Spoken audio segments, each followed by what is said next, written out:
ताला ने जमीन को पैदा किया तो जमीन हिलने लगी। अल्लाह ने पहाड़ों को मीखे बनाकर किले बनाकर जमीन में लगा दिया तो जमीन ठहर गई।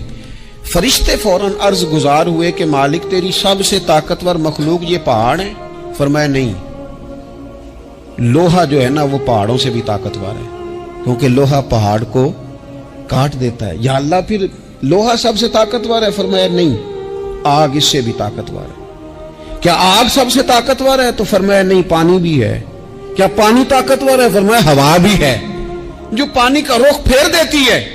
मुसलमानों, खुदारा इससे बड़ा ज़ौक़ नहीं मिलेगा। मैं ताकतवर होने का तरीका बता रहा हूं। हमारे यहां लोग समझते हैं कि मैं बोलता ज्यादा हूं इसलिए मैं ताकतवर हूं, मेरे पास असला ज्यादा इसलिए मैं ये देखो हुजूर ने बताया ताकतवर कौन होता है। या रसूलल्लाह, पत्थर पहाड़ ताकतवर है? तो फरमाया नहीं, उन पर तो लोहा है, लोहा ताकतवर है। नहीं, उस पर तो आग है, आग ताकतवर है। नहीं, उस पर तो पानी है, पानी ताकतवर, उस पर तो हवा है। तो हुजूर फिर मेहरबानी करें, बताएं ताकतवर कौन है? तो ये देखो ना, ये याद रखो ना, ये कायनात के सबसे बड़े हिकमत वाले महबूब की बात याद रखो ना। हुजूर फरमाने लगे, सबसे ज्यादा ताकतवर वो मोमिन है जो सीधे हाथ से सदका देता है और दूसरे को पता भी नहीं लगने देता। इस हाथ से सदका दिया और इस हाथ को पता, जिसमें ये अखलाकी ताकत आ जाए ना कि अल्लाह के रास्ते में देकर फिर उसे छुपाना आ जाए, वो बड़ा ताकतवर आदमी। तो मैं ये सबसे बड़ा ताकतवर है जिसने अपने रब से राज नियाज शुरू कर लिए। अल्लाह के रास्ते में देता है, फिर किसी को खबर। ये कौन सी ताकत है? ये रूहानी ताकत है, ये अखलाकी ताकत है, ये किरदार की ताकत, ये सोचों की ताकत है, ये आपके मिजाज के बुलंद होने की ताकत है। लेकिन अगर मस्जिद में टाइलें लगवा कर भी एक टाइल पे नाम लिखवा लिया है, अगर कहीं ताउन करके भी कहा मेरा जिक्र करो, कोई खिदमत करके कहा मेरा नाम लो, फिर आप कमजोर हैं, फिर आप ताकतवर नहीं हैं, फिर आपने बुज़दिलों जैसा काम किया, फिर आपने वो रंग इख्तियार किया है जो शायद आपको ज़हनी तौर पर बड़ी कोफ्त में मुब्तला कर दे। तो आसाबी ताकत, आसाबी कुव्वत, आप देखें हजरत सिद्दीक़ अकबर रज़ी अल्लाह ताला अन्हु, हुजूर ने तरबियत की थी ना। मैं जिम्मेदारी से कहता हूं कि तासुब की ऐनक ना किसी ने पहनी हो, वरना कायनात में इश्क की दास्तान खत्म हो जाती है जनाब सिद्दीक़ अकबर पर। जो प्यार उन्होंने मदीने वाले महबूब से किया है कोई कर ही नहीं सकता। और हर वक्त की जुदाई, हर वक्त की, यानी बैठे बैठे ना हुजूर के विसाल के बाद बैठे बैठे हजरत सिद्दीक़ अकबर उठ के ना तो एक रास्ते पे चलना शुरू हो गए। किसी ने पूछा, अबू बकर कहाँ जा रहे हो? कहने लगे, यार एक दिन ना महबूब 2-3 दिन के लिए कहीं गए थे, इस रास्ते वापस आए थे। जिन्हां दे दिल पर जानी विछड़न कौन रोवे फिर थोड़ा, ये सब रोगां दा रोग मुहम्मद जिस दा नाम विछोड़ा। परेशान हूं तो दिल कर रहा है पता नहीं यहां से आ ना जाए। इतना ज्यादा महबूब की गुलामी और नबी पाक की मोहब्बत का ज़ौक़, लेकिन आसाबी तौर पर मजबूत कितने थे।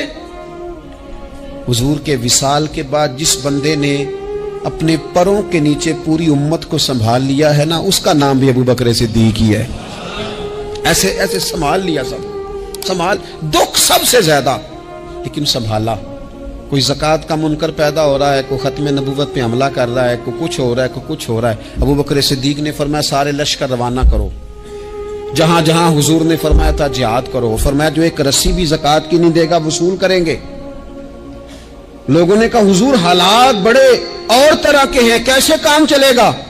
हजरत उमर जैसे दलेर बंदे भी कहने लगे जनाब ये निजाम कैसे चलेगा? तो अबू बकर सिद्दीक़ फरमाने लगे, उमर तुझे तेरी मां रोए, तू बड़े मजबूत मिजाज का था, ये मुझे क्या पैगाम दे रहा है?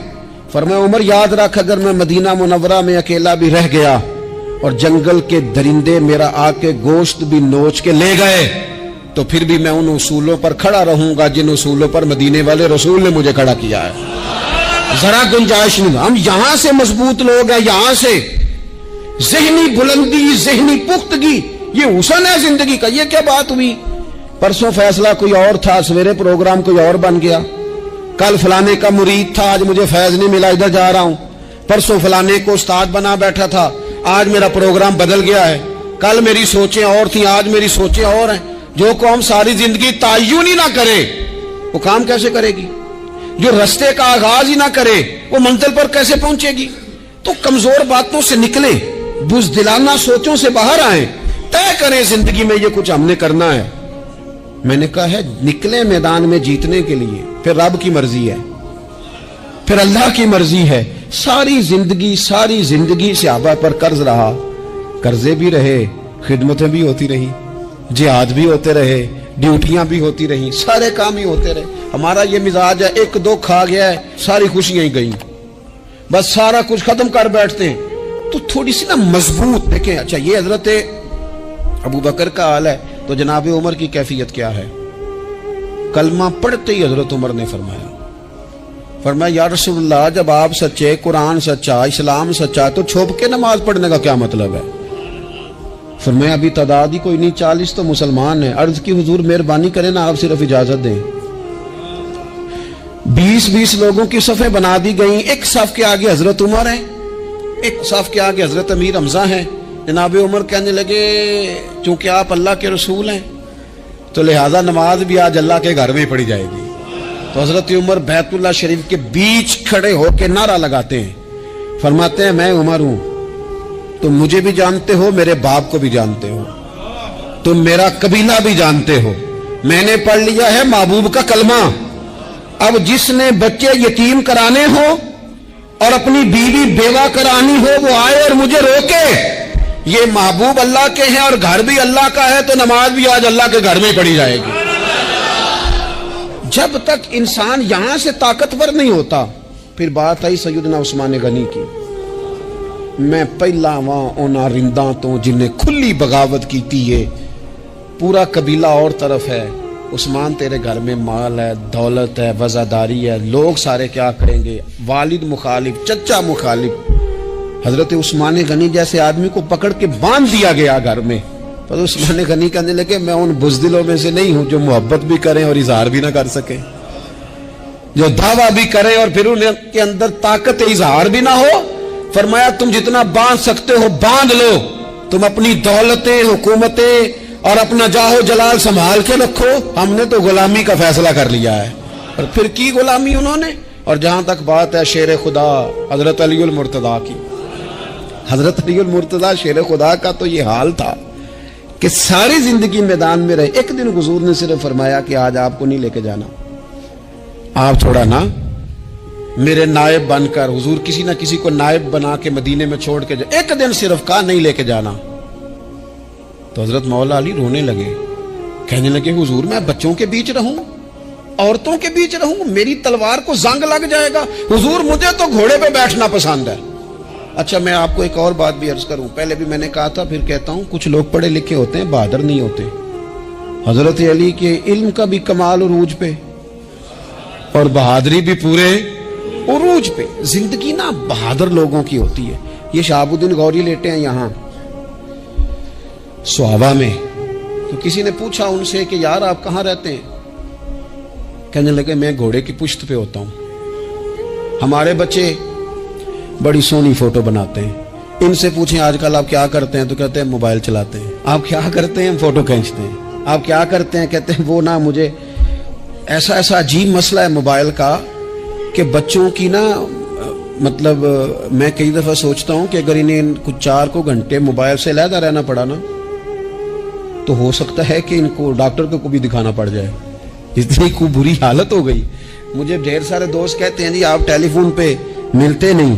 میں نے کہا میں پہلے ملا کرتا تھا جب تک لوگوں کی جیب میں موبائل تھا، جب سے لوگوں نے ہاتھ میں پکڑ لیا نا تو پھر تو ایک دن میں 100 نمبر ملتا ہے، تو پھر آپ کیسے موبائل پہ رہیں گے؟ پھر تو ایک ہی کام ہے، یا فون سنیں گے یا کوئی اور کام کریں گے۔